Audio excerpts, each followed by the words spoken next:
বলুন তো কি মোরগ? এটা তিথি মোরগ, তিথি। তিথি। তিথি এগুলা মাংস অনেক স্বাদ, অনেক টেস্টি এগুলা। আচ্ছা, আর এটা সম্পর্কে আর কি কি জানেন দেওয়া বলেন। বাচ্চা দেওয়া অনেক বাচ্চা দেয়, কিন্তু ডিম আচ্ছা দেয় প্রায় 20 থেকে 30টার মতো। আচ্ছা। আর মাংস অনেক টেস্টি আর কি। কখনো খাওয়া হয়েছে এগুলা? হ্যাঁ, আমি খাইছি। এটা আমি লালন পালন করছিলাম তো অনেকদিন।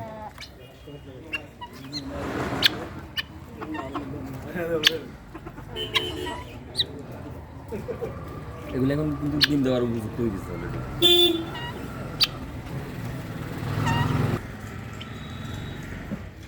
কি এমন সুন্দর দেখতেছে কি।